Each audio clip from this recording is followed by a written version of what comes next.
सक्सेना आप लोग के साथ। आइए एक नजर डालते हैं सुप्रभात राजस्थान की ओर।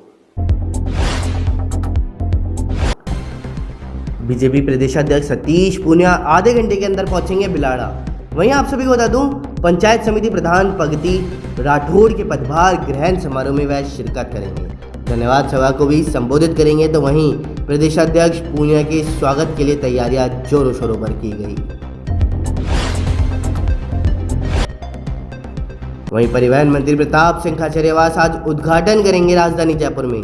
3 पुलिस थानों में स्वागत कक्षों का वह उद्घाटन करेंगे। तो वहीं अशोकनगर, सोडाला और विधायकपुरी थाने का उद्घाटन करते हुए नजर आएंगे। प्रदेश के अंदर कोरोना से जुड़ी खबर मैं आप सभी को बता दूं, पिछले 24 घंटे में एक भी मौत नहीं हुई। 8 नए केस सामने आए। तो इसी दरमियान 7 मरीज कोरोना पॉजिटिव से नेगेटिव हुए। राजस्थान में एक्टिव मरीजों की संख्या 104 पहुंची। भरतपुर के अंदर निजी अस्पताल की अनियमितताओं को लेकर के सीएमएचओ ने नोटिस थमा दिया है। चिरंजीवी योजना के बावजूद भी मरीजों को नहीं दिया जा रहा योजना का लाभ। अस्पतालों में समुचित व्यवस्था न होने और सरकारी योजना का लाभ न देने पर सीएमएचओ ने कारण बताओ नोटिस जारी किया। राजस्थान प्रदेश ने कल कोरोना वैक्सीनेशन में महाकीर्तिमान रच दिया है। एक दिन में 13 लाख से अधिक वैक्सीन लगा करके कीर्तिमान रचा। तो वहीं जयपुर जिले में सर्वाधिक 1.5 लाख से अधिक वैक्सीन की डोज लगाई गई। प्रदेश में अब तक एक दिन में लगाई गई थी सर्वाधिक 10.30 लाख वैक्सीन की डोज। सुप्रभात राजस्थान में फिलहाल इतना ही। बने रहिए न्यूज़ 19 के साथ। नमस्कार। वहीं खबर राजधानी जयपुर से, जहां पर दुर्गापुरा रेलवे स्टेशन पर बम होने की सूचना सामने आ रही है। सूचना मिलने के बाद स्टेशन के बाहर अफरा तफरी का माहौल देखने को मिल रहा है। तो वहीं स्टेशन की पार्किंग में मिली है बम होने की सूचना। तो साथ ही साथ बम स्क्वाड की टीम मौके के लिए रवाना हुई।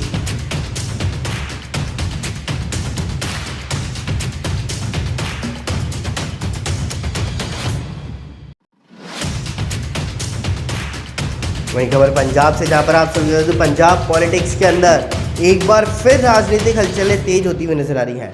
पंजाब सीएम कैप्टन से नाराज हैं और 40 विधायकों ने चिट्ठी भी लिखी। चिट्ठी के बाद आज कांग्रेस विधायक दल की बैठक बुलाई गई। तो वहीं आज शाम 5 बजे चंडीगढ़ स्थित पंजाब कांग्रेस भवन में बैठक है।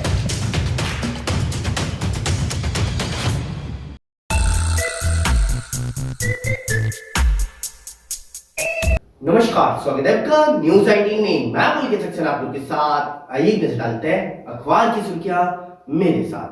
आप सभी को बता दूं, राजस्थान के अंदर लगातार कोरोना के मामले कम हो रहे हैं और इन्हीं मामलों को देखते हुए कल राजस्थान की सरकार ने इसके लिए नई गाइडलाइन जारी कर दी है, जिसके अंतर्गत आप सभी को बता दूं कि अब पहली से लेकर के 8वीं तक की कक्षाओं को खोलने के लिए भी अनुमति दे दी गई है। तो वहीं साथ ही साथ शादी समारोह में भी अब 200 लोगों को अनुमति दे दी गई है।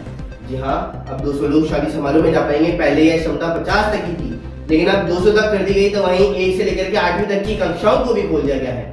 इन कक्षाओं को किस आधार पर खोला जाएगा मैं आप सभी को बताता हूँ, जिसके अंतर्गत आप सभी को बता दूं 20 सितंबर से तो कक्षा 6ठी से लेकर के 8वीं तक की कक्षाओं को खोला जाएगा। तो वहीं 27 सितंबर से पहली से लेकर के 5वीं तक की कक्षाओं को भी खोल दिया जाएगा। और साथ ही साथ स्कूलों के अंदर बच्चों के प्रवेश के लिए सैनिटाइजेशन, मास्क और उचित दूरी का पूरा ध्यान रखा जाएगा। लेकिन इसी बीच 50% क्षमता के अनुसार ही बच्चों को कक्षाओं के अंदर बैठाया भी जाएगा। साथ ही इसमें कोरोना की गाइडलाइन का पूरा ध्यान भी रखा जाएगा। साथ ही आप सभी को एक बात बता दूं कि राजस्थान में अब अगले 6 महीनों के लिए बिजली का संकट टल चुका है। जी हाँ, अभी लगातार राजस्थान में कम बारिश के कारण बिजली का संकट मंडरा रहा था, लेकिन अगस्त महीने में जो कमजोर मानसून देखा गया था, उसी के कारण बिजली की मांग बढ़ गई थी। और अब जो सितंबर के अंदर ये जो पूरा महीना है, इसके अंतर्गत अच्छी बारिश देखने को मिली है और इसी के कारण यह संकट अब टलता हुआ नजर आ रहा है। साथ ही आप सभी को बता दूं कि अब सर्दियां भी आने वाली है और सर्दियों के अंदर बिजली का उपयोग कम होता है। तो इससे अब 6 महीने के लिए ये संकट टल चुका है और 6 महीने बाद में इसके ऊपर दोबारा से विचार विमर्श भी किया जाएगा। साथ ही आप सभी को एक बात बता दूं कि पाकिस्तान की खुफिया महिला एजेंट की मीठी मीठी बातों में आकर के वहीं भारत का एक पोस्टमैन फंसता हुआ नजर आ रहा है, जिसने पिछले 6 महीनों से व्हाट्सएप पर बातें चल रही थी और बातों के बीच महिला ने आप सभी बता दूं कि कहा कि आर्मी की अच्छी यूनिट के अंदर रिश्तेदार का ट्रांसफर करवाया जाएगा और इसी को लेकर के उसको झांसा दिया गया और साथ ही साथ उससे लगातार बातचीत भी की जा रही थी, लेकिन इसी बीच उसे सस्पेंड कर दिया गया है और वहीं उसको अब गिरफ्तार भी कर लिया गया और साथ ही साथ जेल भी पोस्टमैन को भेज दिया गया है। वहीं अगर हम कोरोना की बात करें तो पिछले 24 घंटे की बात करें तो पिछले 24 घंटे के अंदर कोरोना के 8 नए मामले सामने आते हुए नजर आए हैं। वहीं एक भी मौत कोरोना की फिलहाल 24 घंटे के अंदर राजस्थान के अंदर नहीं हुई है। वहीं अगर हम एक्टिव केसों की बात करें तो एक्टिव केस अभी भी राजस्थान के अंदर 104 मौजूद बताए जा रहे हैं। तो इसी के साथ अखबार की खास सुर्खियों के अंदर तो फिलहाल इतना ही। बने रहिए न्यूज़ 18 के साथ। नमस्कार। खबर दौसा जिले से जहां पर ग्रामीणों ने मार्केट बंद करके धरना प्रदर्शन किया है। स्थानांतरण निरस्त कराए जाने की मांग को लेकर के ग्रामीणों ने धरना प्रदर्शन दिया, तो वहीं राजस्थान मरुद्रा ग्रामीण बैंक रामगढ़ पचौरा का किया जा रहा धरना प्रदर्शन। वहीं शाखा प्रबंधक अंकित कुमार गुप्ता का तबादला निरस्त करने की मांग ग्रामीण कर रहे हैं। राजस्थान मरुद्रा ग्रामीण बैंक दौसा से सीनियर ऑफिसर हरकेश मीणा पहुंचे हैं रामगढ़ पचौरा। ग्रामीणों को सीनियर ऑफिसर कर रहे हैं समझाइश, तो वहीं मगर ग्रामीण शाखा प्रबंधक का स्थानांतरण निरस्त करने की मांग कर रहे हैं। शाखा प्रबंधन का स्थानांतरण किए जाने से आम जनता में रोष भी व्याप्त है, तो वहीं ग्रामीणों की माने तो शाखा प्रबंधक के द्वारा दी जा रही हैं अच्छी सेवाएं। शाखा प्रबंधक का स्थानांतरण निरस्त नहीं किए जाने पर ग्रामीणों ने चेतावनी भी दे दी है। स्थानांतरण रद्द नहीं होने तक चलता रहेगा धरना प्रदर्शन। ट्रांसफ़र ये अपनी स्वेच्छा से ट्रांसफ़र इन्होंने करवाया है और उसी आधार पर स्वेच्छा से ट्रांसफ़र किया है। इसमें कोई बैंक का रोल नहीं है। बैंक चाहिए तो मैं अभी बात करते हैं। आप तो क्या ट्रांसफ़र निरस्त हो जाएगा? नहीं, ये तो अभी मैनेजमेंट की डिसाइड करते हैं। मैनेजमेंट रिप्रेजेंटेटिव भेजते हैं, फिर बाद में होगा जो निर्णय होगा जो।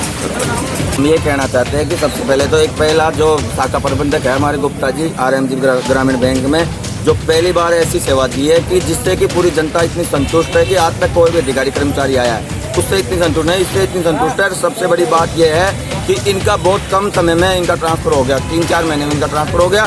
बल्कि बैंक जो सर्कुलर जो नियम है उसके अनुसार 3 साल में इनका ट्रांसफ़र तबादला होना चाहिए था, बल्कि तो किसी दबाव में कैसे भी करकरा के अधिकारियों ने तुरंत प्रभाव से ट्रांसफ़र कर दिया। तो हमारी जनता की ये मांग है कि इनका ट्रांसफ़र रद्द करो, नहीं तो हमारे पूरे खाते बंद करो। ये जितने भी करंट अकाउंट है, जो भी ग्राम पंचायत के जितने भी खाते हैं, सब बंद किया जाएगा। और जब तक इनको वापस इनका ट्रांसफ़र रद्द नहीं किया जाएगा, जब तक ये जनता यहाँ डटी रहेगी, चाहे उसके लिए 2-3 दिन कितने भी धरना देना पड़े हमें, हम पीछे नहीं हटेंगे जब तक इनको जो शाखा प्रबंधक है हमारे RMG ग्रामीण बैंक को, इनको तुरंत यहाँ लगाया जाए। कल प्रधानमंत्री नरेंद्र मोदी का जन्मदिन था और उनके जन्मदिन के अवसर पर गडरा रोड के अंदर बीजेपी के कार्यकर्ताओं ने उनका जन्मदिन बड़े ही धूमधाम से मनाया है। तो देखिए इसी पर हमारी ये खास रिपोर्ट।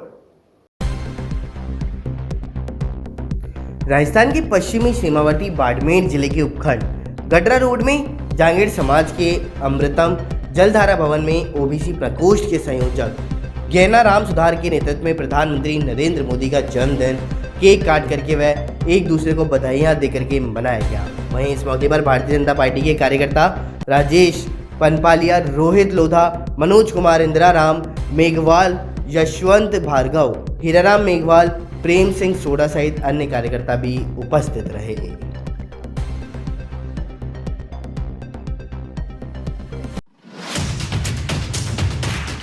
रीट परीक्षा का आयोजन 26 सितंबर को है, तो वहीं परीक्षा को लेकर के कल जारी किए गए प्रवेश पत्र, साथ ही साथ आज लगातार दूसरे दिन भी सर्वर डाउन चल रहा, जिससे परीक्षार्थियों को परेशानी का सामना करना पड़ रहा है और ना ही वह परीक्षा प्रवेश पत्र डाउनलोड कर पा रहे हैं।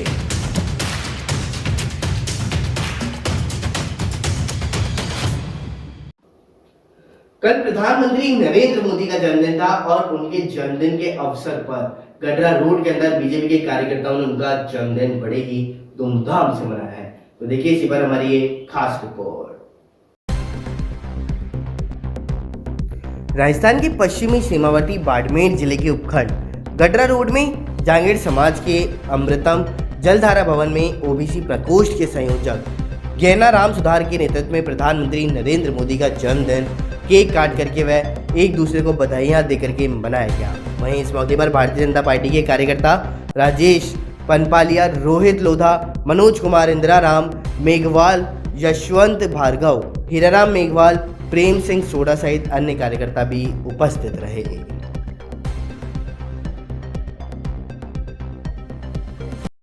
राजस्थान के अंदर अभी विधानसभा चल रही है और इस विधानसभा के दौरान गर्मा गर्मी का माहौल देखने को मिल रहा है, जिसके अंतर्गत आप सभी को बता दूं कि रोडवेज से जुड़े मुद्दों को लेकर के प्रताप सिंह खाचरियावास जो परिवहन मंत्री है और वहीं नेता प्रतिपक्ष गुलाब चंद कटारिया, दोनों के अंतर्गत तीखी बहस हुई है, जिसमें आप सभी को बता दूं कि गुलाब चंद कटारिया जो नेता प्रतिपक्ष है उन्होंने कहा है कि अगर 500 से 700 रुपए सालाना बजट में प्रावधान करने पड़े तो आप जरूर करें, क्योंकि रोडवेज को आगे बढ़ाना है तो ग्रामीणों का विकास भी करना पड़ेगा और ग्रामीणों को आने जाने में कोई भी प्रकार की समस्या नहीं आनी चाहिए।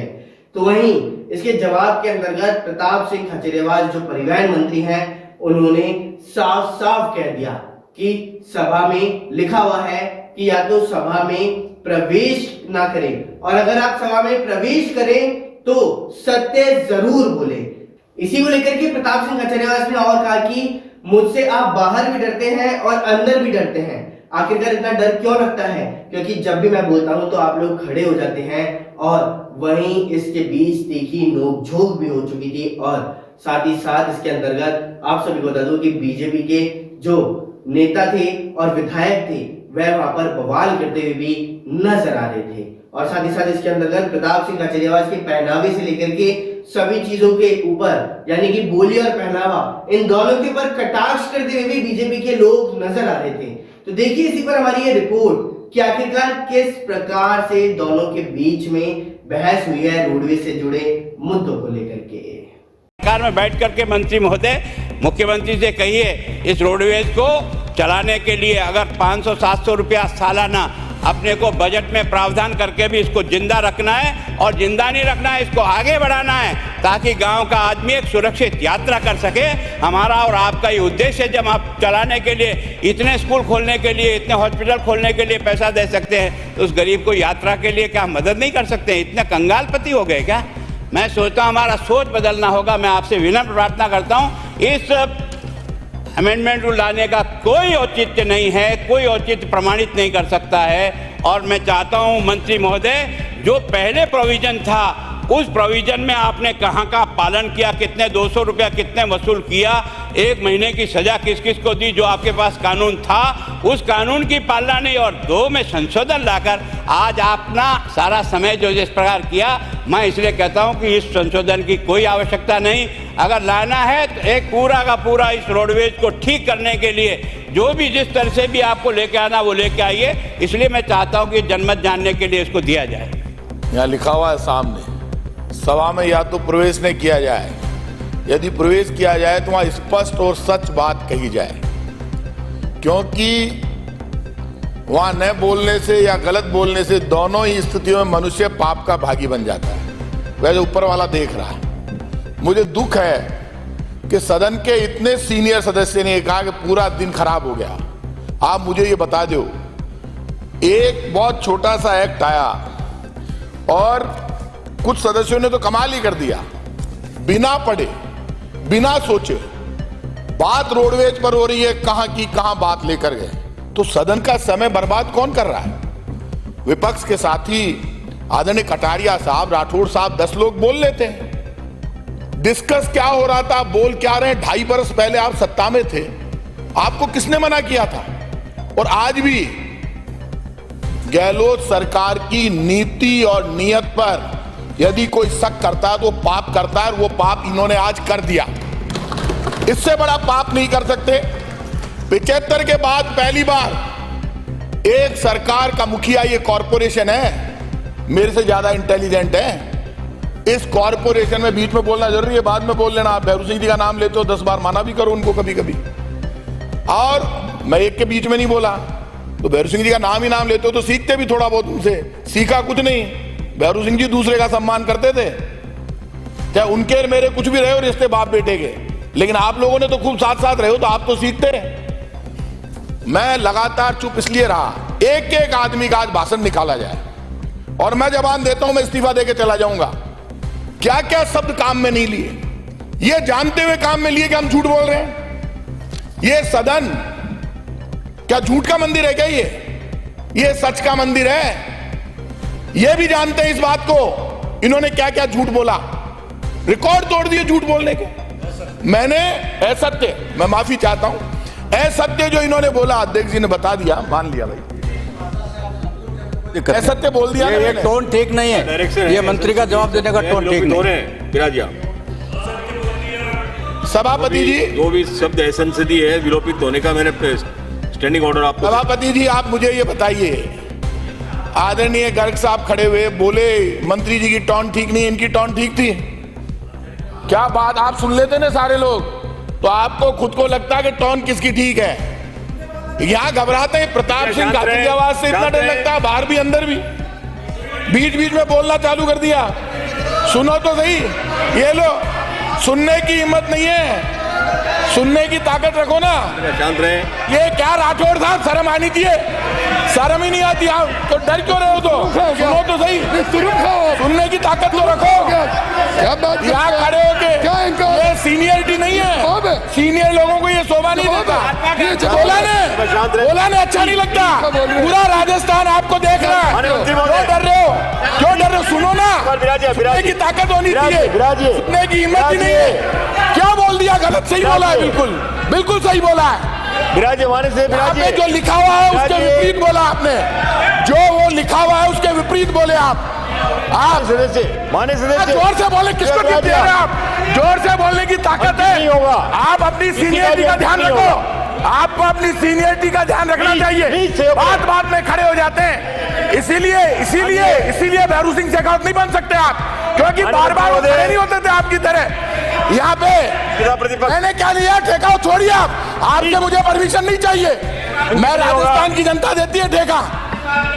आप बैठ जाइए, आपके बीच में सभापति जी, पॉइंट ऑफ ऑर्डर, एक बार पॉइंट ऑफ ऑर्डर, प्लीज विराजिए, आप सभी विराजिए, प्लीज सेव करें। देश और दुनिया की तमाम बड़ी खबरों के लिए फिलहाल इतना ही। बने रहिए न्यूज़ 19 के साथ। नमस्कार।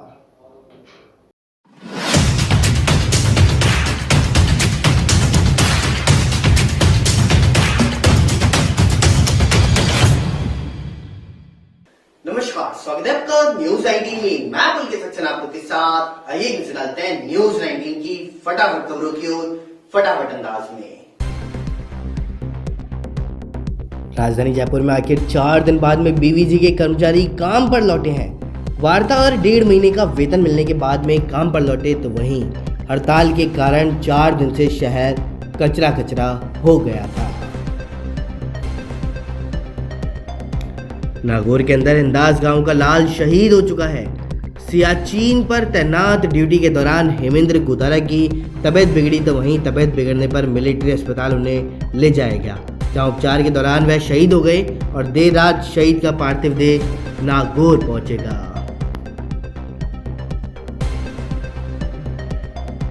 राजधानी जयपुर के चोमू में वार्डों में फैला कचरा लोगों की मुसीबत बनता हुआ नजर आ रहा है। शहर की हर सड़क के किनारे कचरे के ढेर लगे हुए हैं, तो वहीं पालिका परिसर में खड़े हुए कचरे से भरे ऑटो डिब्बर भी सामने आ रहे। वहीं वार्ड नंबर 39 के लोगों ने पालिका के खिलाफ प्रदर्शन भी किया। खबर टॉक से जहां पर नकली घी के खिलाफ में कार्रवाई की गई है, वहीं पुलिस ने 2 नाबालिगों को डिटेन किया है। मामले में एक युवक को गिरफ्तार किया गया, तो वहीं पुरानी टोंक पुलिस मामले की जांच में जुटी हुई। श्रीगंगानगर के अंदर नहर में एक साथ 3 शव मिलने से सनसनी फैल चुकी है। व्यक्ति और महिला के एक दूसरे से बंधे हुए शव मिले हैं, तो वहीं एक मासूम बालक का भी शव साथ में मिला। श्री गंगानगर पुलिस के अधिकारी मौके पर पहुंचे और नेतेवाला के पास की यह घटना बताई जा रही है। किशनगढ़ का ऐतिहासिक 112वां बालाजी मेला आज है। लगातार दूसरे साल भी नहीं भर रहा उपखंड का सबसे बड़ा मेला। कोरोना गाइडलाइन के चलते नहीं भर पाएगा बालाजी का इस बार भी मेला। खबर अजमेर से, जहां पर शहर में चोरों के हौसले बुलंद होते हुए नजर आ रहे हैं। कोतवाली के बाद आदर्श नगर में चोरी की वारदातें देखने को मिल रही हैं। LIC के रिटायर्ड कर्मचारी दिनेश चंद के मकान में वारदात हुई तो वहीं सुने मकान की खिड़की तोड़ करके चोरों ने अलमारी को निशाना बनाया। परिचित ने आदर्श नगर थाना पुलिस को इसकी सूचना दी। बाड़मेर में कलयुगी के पिता ने 4 बेटियों को जहर दिया है। चारों ही बेटियों की जहर से दर्दनाक मौत हो चुकी है। पिता ने भी जहर खाकर के आत्महत्या का प्रयास किया तो वहीं पिता का राजकीय अस्पताल में इलाज अभी भी जारी है। शिव थाना क्षेत्र के पोशाल गांव की यह घटना बताई जा रही। खबर नागौर से, जहां पर नागौर के रियाबंडी में ग्राम झटवाड़ा में चोरों ने हौसला बुलंद होता हुआ नजर आया। जहां पर चोरों ने धावा बुलाया और एक ही रात में 4 मकानों के ताले तोड़ दिए। चोरों ने 4 मकानों को निशाना बनाया तो सूचना पाकर के पादुकला थाना पुलिस मौके पर पहुंची। मौके पर ग्रामीण की भीड़ भी देखने को मिली तो वहीं पादुकला थाना क्षेत्र के ग्राम इटावड़ा का यह मामला बताया जा रहा। हनुमानगढ़ में कुआं धंसने से 2 मजदूरों के दबने के मामले के अंदर तीसरे दिन भी रेस्क्यू ऑपरेशन में नहीं मिली है कोई सफलता। साथ ही साथ रेतीली मिट्टी के कारण रेस्क्यू में कई प्रकार की दिक्कतें सामने आती हुई नजर आ रही। साथ ही 2 दिन बीत गए हैं लेकिन मजदूरों का अभी तक कुछ भी पता नहीं चला। फटाफट खबरों में फिलहाल इतना ही। बने रहिए न्यूज़ 19 के साथ। नमस्कार। खबर करौली से, जहां पर अंतिम संस्कार के दौरान मधुमक्खियों के हमले से अफरा तफरी का माहौल मच चुका है। टोडाडीबीन के पूर्व विधायक बत्ती लाल मीणा की पत्नी का था अंतिम संस्कार तो वहीं इस दौरान अचानक मधुमक्खियों ने हमला कर दिया। मधुमक्खियों के हमले में करीब 3 दर्जन लोग घायल हो चुके हैं।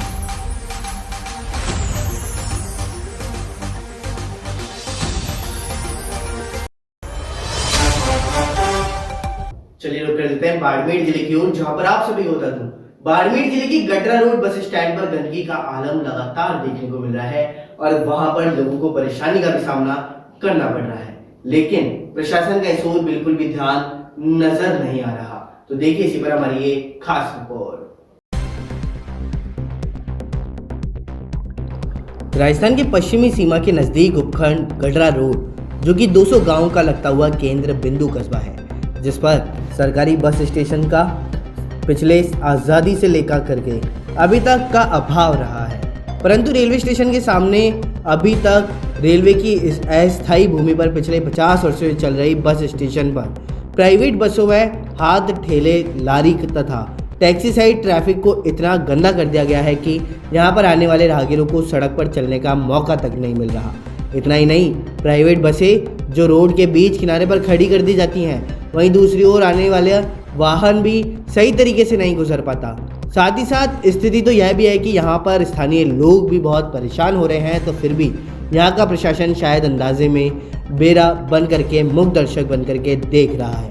इतना ही नहीं, अगर किसी कस्बे से चिकित्सालय को किसी मरीज को एम्बुलेंस से ले जाना चाहते हैं तो रास्ते में शायद जाना मुश्किल हो सकता है।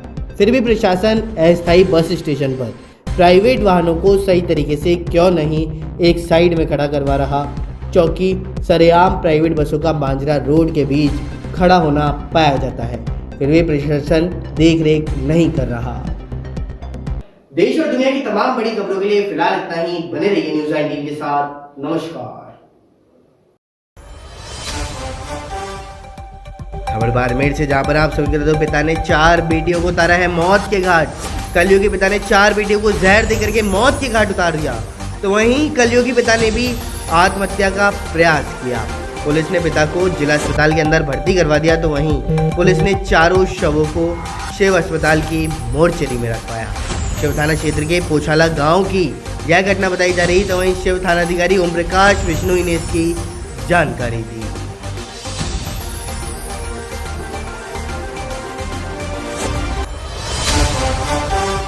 वहीं आप सभी को बता दूं कि पुलिस थाना कोतवाली के द्वारा 3 जैन मंदिरों के अंदर जो सामान की लूट देखने को मिली थी, उस लूट का पुलिस ने खुलासा कर दिया है।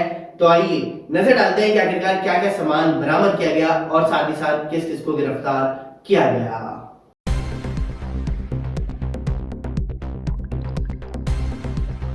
पुलिस थाना कोतवाली द्वारा 3 जैन मंदिरों में हुई मंदिर के सामान व बर्तनों की चोरी की वारदात का उन्होंने खुलासा किया है। नशे व सट्टे की लत से कर्ज में डूबे युवाओं को अपनाना पड़ चोरी का रास्ता। वहीं जैन मंदिरों से चोरी करने वाले तत्कालीन 2 सेवादार व चांदी का सामान खरीदने वाला एक कबाड़ी गिरफ्तार कर लिया गया। जैन मंदिर से चोरी चांदी के बर्तनों मूर्तियों को गला बना करके 15 किलो चांदी की प्लेट्स व चांदी बेच करके कमाए 26,750 रुपये भी बरामद कर लिए गए। एक अन्य मंदिर का संपूर्ण माल मोड़ शुरू हुआ का बरामद करके पुलिस उपायुक्त जयपुर उत्तर परेश देशमुख अनिल ने बताया कि लालजी सांड का रास्ता चौड़ा जयपुर से 43 किलो 179 की पंचमेरू व बर्तन चोरी हो गए। दीपक जैन व सचिन जैन स्थानीय व्यक्तियों के साथ संगत दी गतिविधियों में संलग्न होने लगे थे। साथ ही दीपक जैन जुलाई 2021 में अचानक गांव चला गया, जो अब तक वापस नहीं आया और लालजी सांड के रास्ते से 2 अन्य जैन मंदिर में दीपक जैन द्वारा मंदिर की चांदी का सामान चोरी होने की रिपोर्ट पर अभियोग पंजीकृत किए जाकर अनुसंधान प्रारंभ किया। कोतवाली में 10 तारीख को लालजी सांड के रास्ते पे स्थित दिगंबर जैन मंदिर, बिल्कुल 3 हालांकि पास ही है पर 3 अलग अलग मंदिर हैं, जिसमें चोरी होने की सूचना उन्होंने थाने पर दी, जिस पर प्रकरण पंजीबद्ध कर लिया गया और इसके गंभीरता को देखते हुए इसकी विशेष 2 टीम इसमें गठित की गई और दोनों टीम इसमें लगातार लगी रही। इसका नतीजा ये रहा कि इसमें 2 मुख्य आरोपी जिन्होंने चोरी की है और चोरी का सामान खरीदने वाले और उनको आगे बेचने वाले, ऐसे 2 अन्य व्यक्ति, कुल अब तक 4 व्यक्तियों को इसमें गिरफ्तार किया गया है। अब तक की तफ्तीश में 15 किलो चांदी की प्लेट और 26,750 रुपये नकद, ये सामान अब तक बरामद किया जा चुका है। शेष बरामदगी के लिए अभी भी हमारी टीम यूपी में है। इस पूरे जो घटनाक्रम है, इस पूरे घटनाक्रम में सब इंस्पेक्टर हेमंत, एसएचओ कोतवाली, एसीपी साहब कोतवाली और एडिशनल डीसीपी साहब सेकंड धर्मेंद्र सागर जी, इनकी विशेष मार्गदर्शन और इनकी भूमिका रही है। इसमें अब तक ये सामने आया है कि जिन व्यक्तियों को मंदिर के ट्रस्ट द्वारा मंदिर की देखभाल के लिए रखा गया था, वो जुए और सट्टे के आदी थे। जबलपुर और नरसिंहपुर में इन्होंने लगातार सट्टा खेलते हुए काफ़ी इनको लॉस उसमें झेलना पड़ा। इसकी भरपाई के तौर पर उन्होंने इन मंदिरों में लगातार एक लंबे समय तक, स्पेशली कोरोना काल में अप्रैल और मई में, इन्होंने ये सामान की चोरी की है और चोरी करके जो भी इन्हें पैसा मिला वो उन्होंने अपने जुए सट्टे की जो उधारी है उसे मिटाने के लिए उसमें ये खर्च किया है। आप लोगों को टोटल रिकवरी 25 किलो चांदी की 15 नहीं, वो सम्मान है। हमारी, मैंने कहा जैसे कि हमारी टीम अभी भी यूपी में है तो सम्मान है।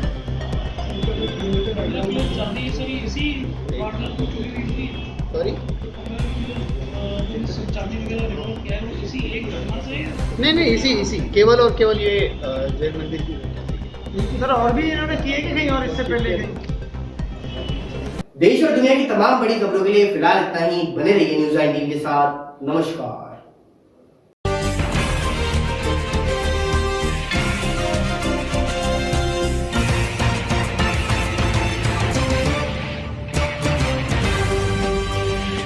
नमस्कार, स्वागत है आपका न्यूज़ 19 में। मैं पुलकित सक्सेना आप लोग के साथ। आइए एक नजर डालते हैं राजस्थान के 7 संभागों की 7 बड़ी खबरों की ओर। राजधानी जयपुर में सड़कों पर उतर करके विधानसभा का घेराव करने जा रहे बीजेपी नेताओं और कार्यकर्ताओं के साथ में पुलिस की झड़प हो चुकी है। इस दौरान पुलिस से हाथापाई में कई बीजेपी कार्यकर्ताओं और पुलिसकर्मियों की भी चोटें आई हैं। एक पुलिस सीआई इस दौरान चोटिल भी हो गया, तो जिन्हें साथ ही पुलिस वाले उठा करके ले जाते नजर आए हैं। बीजेपी की महिला कार्यकर्ता सरकार के लिए चूड़ियां भी लेकर के पहुंची थी, जिन्हें महिला पुलिसकर्मियों ने छीन करके फेंक दिया। राजस्थान की अशोक गहलोत सरकार के खिलाफ बीजेपी जयपुर ने आज विधानसभा घेराव के लिए पार्टी मुख्यालय से आक्रोश रैली निकाल करके कूच किया। वहीं इस दौरान 22 गोदाम सर्किल के पास मौजूद भारी पुलिस बल ने बीजेपी नेताओं और कार्यकर्ताओं को रोक लिया।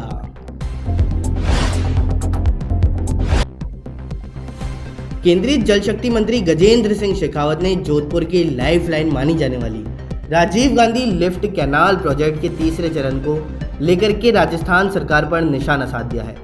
उन्होंने कहा कि वर्तमान सरकार के पहले बजट में घोषणा के किए जाने के बावजूद अब तक तीसरे चरण में एक भी इंच आगे नहीं बढ़ पाए। उन्होंने यह भी कहा कि विधानसभा चुनाव में राज्य की जनता यह तय करके बैठी है कि कांग्रेस की विश्वासघाती और वादा खिलाफी करने वाली सरकार को सिरे से उखाड़ करके फेंकना है। किशनगढ़ के ऐतिहासिक गुंदोवाल झील का रूप निखरेगा। यहाँ लगाए जाने वाले म्यूजिकल फाउंटेन बनने वाले पार्क व हरियाली पर्यटकों को आकर्षित करते हुए नजर आएंगे। वहीं मॉर्निंग इवनिंग वॉक के लिए ट्रैक और बच्चों व महिलाओं के लिए झूले भी लगाए जाएंगे। इसके लिए विधायक कोष से करीब 1.5 करोड़ रुपए खर्च किए जाएंगे। इसके लिए डीपीआर भी तैयार कर ली गई। कोटा में एक बार फिर मौसम ने अपनी करवट बदली है। इंद्रदेव मेहरबान हुए तो वहीं सुबह से बारिश का दौर भी शुरू हो चुका है। करीब 3 घंटे की बरसात से तापमान में गिरावट होने से गर्मी व उमस से लोगों को राहत मिली है।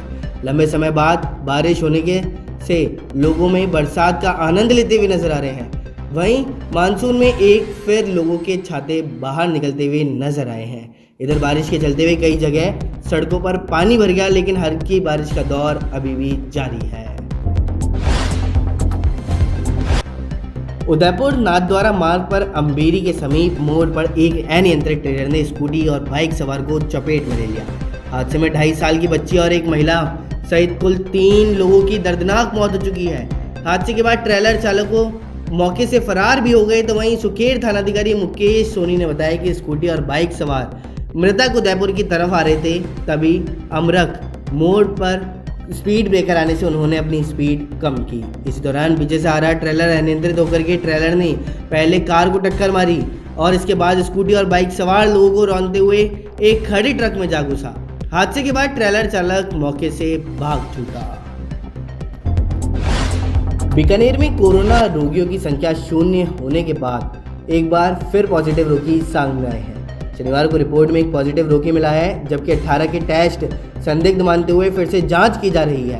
ऐसे में शाम तक संख्या में बढ़ोतरी की आशंकाएं जताई जा रही, तो जिनकी 18 की जांच संदिग्ध मान करके दबोचा की जा रही है, तो वहीं दोबारा से उनकी जांच की जा रही। उन सभी के सैंपल रेलवे स्टेशन पर लिए गए थे। भरतपुर के आरबीएम अस्पताल में शुक्रवार को एक युवक को चोरी करते हुए रंगे हाथों पकड़ लिया, जिसके बाद वार्ड में मौजूद मरीजों के परिजनों ने युवक की पिटाई कर दी और उसे अस्पताल के गार्ड के हवाले कर दिया। अस्पताल के गार्ड ने आरबीएम चौकी पुलिस को घटना की सूचना दी और चोर को पुलिस के हवाले कर दिया। राजस्थान की 7 संभागों की 7 बड़ी खबरों में फिलहाल इतना ही। बने रहिए न्यूज़ 18 के साथ। नमस्कार। भाजपा ने विभिन्न विधानसभा क्षेत्रों में प्रभारी लगा दिए हैं। सशक्त मंडल अभियान, सेवा और समर्पण अभियान के लिए विधानसभा प्रभारी घोषित किए गए। तो वहीं सतीश पूनिया को भी सीकर का बनाया गया, तो वहीं पाली भीलवाड़ा का भी प्रभारी उन्हें ही बनाया गया है। प्रदेश संगठन महामंत्री चंद्रशेखर को भी प्रभारी बनाया गया।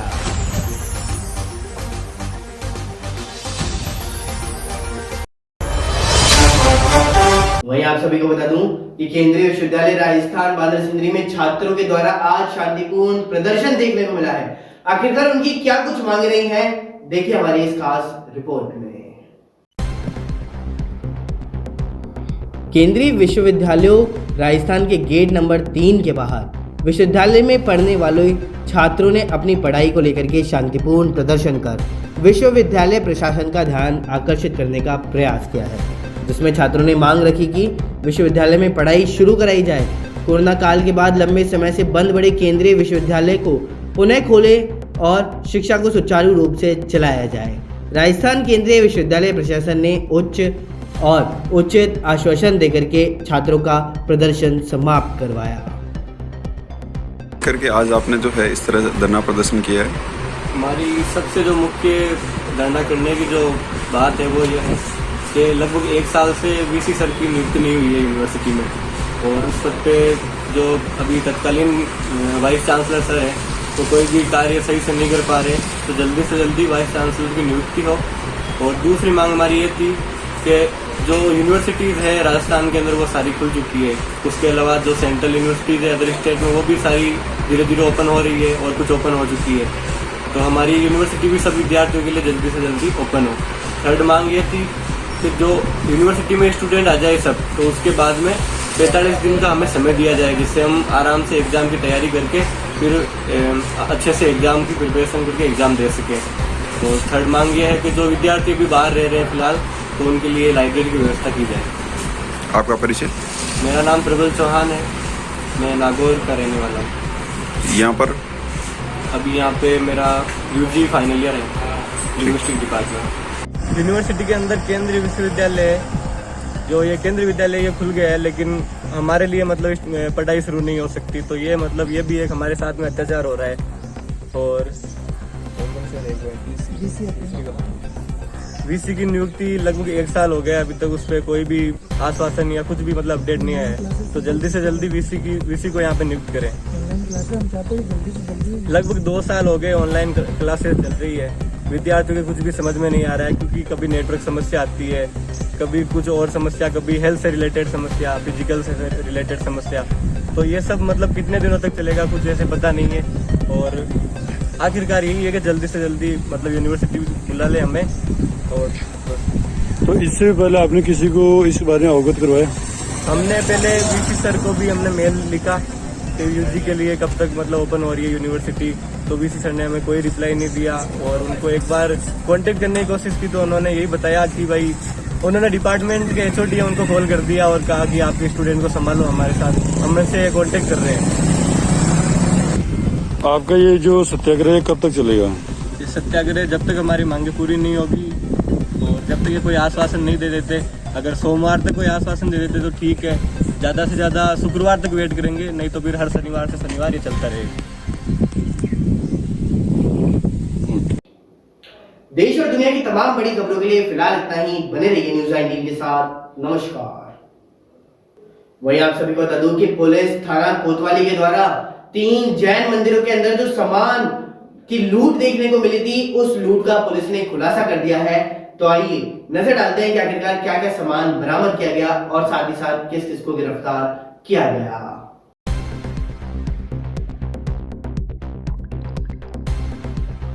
पुलिस थाना कोतवाली द्वारा 3 जैन मंदिरों में हुई मंदिर के सामान व बर्तनों की चोरी की वारदात का उन्होंने खुलासा किया है।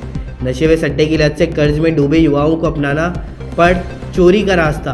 वहीं जैन मंदिरों से चोरी करने वाले तत्कालीन 2 सेवादार व चांदी का सामान खरीदने वाला 1 कबाड़ी गिरफ्तार कर लिया गया। जैन मंदिर से चोरी चांदी के बर्तनों मूर्तियों को गला बना करके 15 किलो चांदी की प्लेट्स व चांदी बेच करके कमाए 26,750 रुपये भी बरामद कर लिए गए। एक अन्य मंदिर का संपूर्ण माल मोड़ शुरू हुआ का बरामद करके पुलिस उपायुक्त जयपुर उत्तर परेश देशमुख अनिल ने बताया कि लालजी सांड का रास्ता चौड़ा जयपुर से 43 किलो 179 की पंचमेरू व बर्तन चोरी हो गए। दीपक जैन व सचिन जैन स्थानीय व्यक्तियों के साथ संगत दी गतिविधियों में संलग्न होने लगे थे। साथ ही दीपक जैन जुलाई 2021 में अचानक गांव चला गया, जो अब तक वापस नहीं आया। और लालजी सांड के रास्ते से 2 अन्य जैन मंदिर में दीपक जैन द्वारा मंदिर की चांदी का सामान चोरी होने की रिपोर्ट पर अभियोग पंजीकृत किए जाकर अनुसंधान प्रारंभ किया। कोतवाली में 10 तारीख को लालजी सांड के रास्ते पे स्थित दिगंबर जैन मंदिर, बिल्कुल 3 हालांकि पास ये पर 3 अलग अलग मंदिर हैं, जिसमें चोरी होने की सूचना उन्होंने थाने पर दी, जिस पर प्रकरण पंजीबद्ध कर लिया गया।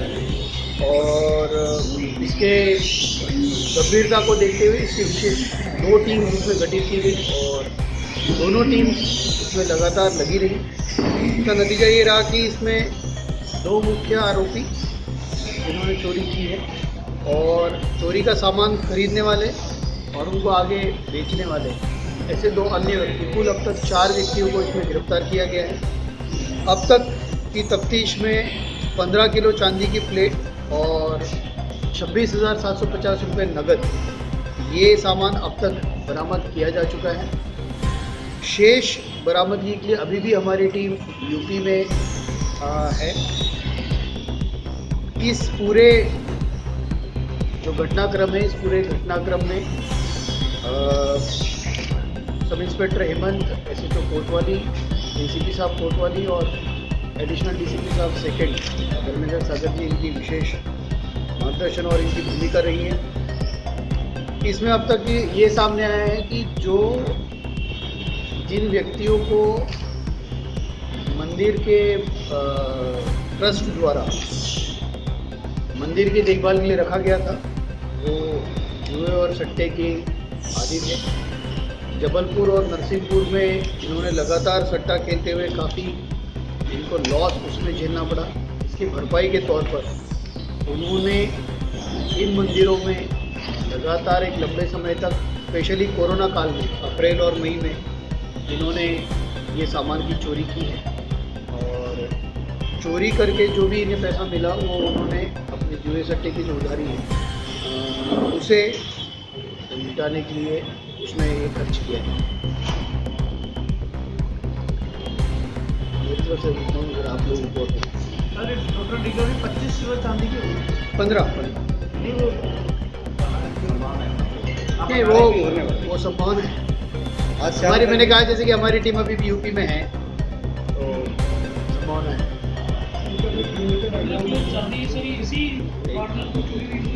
सॉरी, नहीं, इसी केवल और केवल ये जैन मंदिर की। सर और भी इन्होंने किए कि नहीं, और इससे पहले देश और दुनिया की तमाम बड़ी खबरों के लिए फिलहाल इतना ही। बने रहिए न्यूज़ 19 के साथ। नमस्कार।